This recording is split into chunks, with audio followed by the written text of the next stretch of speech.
जय श्री राधे। पूज्य श्री सद्गुरुदेव भगवान के चरणों में प्रणाम। साधक की दिनचर्या कैसी हो? नाम जापक साधक की दिनचर्या कैसी हो?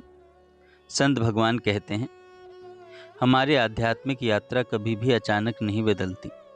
परिवर्तन धीरे धीरे आता है जब साधक एक छोटी सी आज्ञा पकड़ लेता है, एक नियम बना लेता है और उसे पूरी निष्ठा से निभाता है। महापुरुष कहते हैं, 100 आज्ञाएं पालन कर लो और एक तोड़ दो, वही एक तुम्हें गिरा देगी। लेकिन एक आज्ञा को स्थिर कर लो तो वही 100 आज्ञाओं का फल देती है। साधना का सार यही है, एक दिनचर्या को पकड़ लो, उसे निभाओ और अपने मन को उसी की आज्ञा में लगा दो।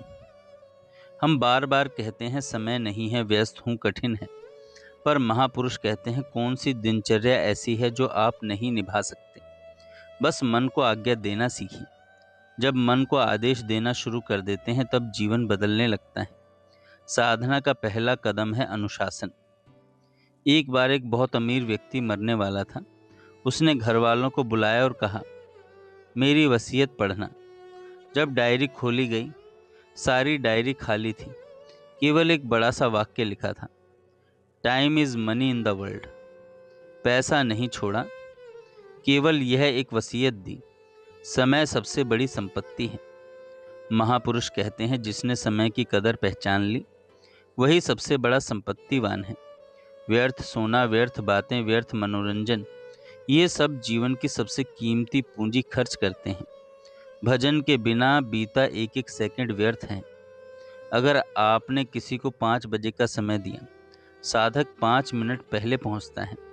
समय के प्रति यह संवेदनशीलता साधना में तेज प्रगति कराती है। आपको मानव देह मिली है, सत्संग मिला है, नाम मिला है, यह सब असाधारण वरदान है। यह जीवन सोने के लिए नहीं, यह नाराज होने के लिए नहीं, दुखी होने के लिए नहीं, या व्यर्थ करने के लिए नहीं मिला है। महापुरुष कहते हैं, नींद पर विजय उसी को मिलती है जो समय की कीमत को समझता है। आज शाम हो या न हो, कौन जाने, क्यों दिव्य समय को नष्ट करें। जो कहते हैं समय नहीं कटता, वही टीवी, मोबाइल और बाहरी वृत्तियों में समय जलाते हैं। साधक कहता है, समय नहीं टिकता, समय नहीं कटता, नहीं, समय कम पड़ जाता है नाम जप के लिए। हर सांस अंतिम भी हो सकती है, तो फिर उदासी क्यों?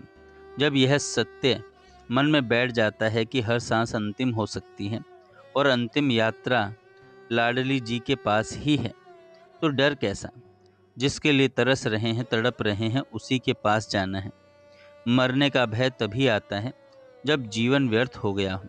भजन चिंतन में जीवन लगा हो तो मृत्यु निमंत्रण और महोत्सव बन जाती है। एक माई कैंसर से पीड़ित थी। कभी उनके चेहरे पर उदासी नहीं देखी। कहती थी, बहुत कृपा है लाडली जी की। सोचकर देखिए, अगर आपको अचानक गंभीर रोग की रिपोर्ट मिल जाए तो कैसा लगेगा। हमारे पास आंखें हैं, कान हैं, हाथ हैं, पैर हैं, हम देख सुन चल सकते हैं। यह कितनी अनमोल कृपा है। फिर भी हम समय को व्यर्थ गंवाते हैं। भजन हो, सेवा हो या अपने कर्तव्य कर्म हो, जो नियम आपने स्वीकार किया या गुरुदेव ने दिया, किसी भी परिस्थिति में मत छोड़िए। महापुरुष कहते हैं, नियम छोड़ने वाला साधक गिर जाता है, नियम निभाने वाला साधक आगे बढ़ता है। महापुरुष कहते हैं, यदि तुम सत्य बोलोगे, भगवान की अधीनता स्वीकार करोगे, अर्थात उनके वचनों के अनुसार चलोगे और पराई स्त्री को माता समान पूजोगे, तो यह तय है कि तुम्हें भगवान मिलेंगे। सच्ची साधना तब शुरू होती है जब आप हर जीव में भगवान को देखने लगते हैं।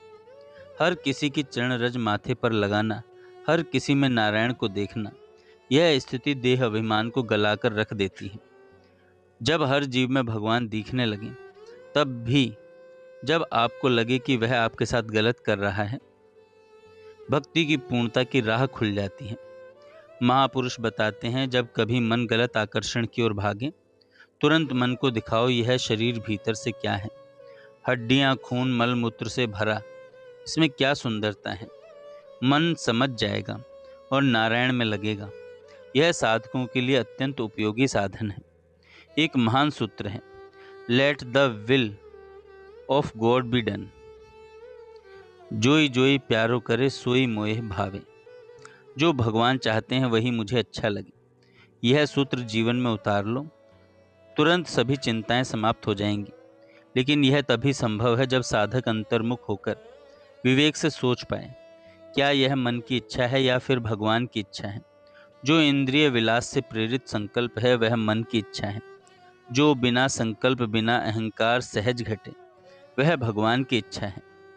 निष्कर्ष है, शुरुआत एक छोटे से नियम से करें, एक आज्ञा पकड़ें, एक दिनचर्या बना लें, समय की कद्र करना सीख लें, भगवान की इच्छा में अपने को समर्पित कर दें, सत्य निष्ठा पवित्रता और मात्र दृष्टि अपनाएं, सब में भगवान को देखें और हर सांस में नाम जपें। जीवन स्वयं बदल जाएगा, मन स्वयं शांत हो जाएगा और भीतर भगवद रस उमड़ पड़ेगा। जय श्री राधे।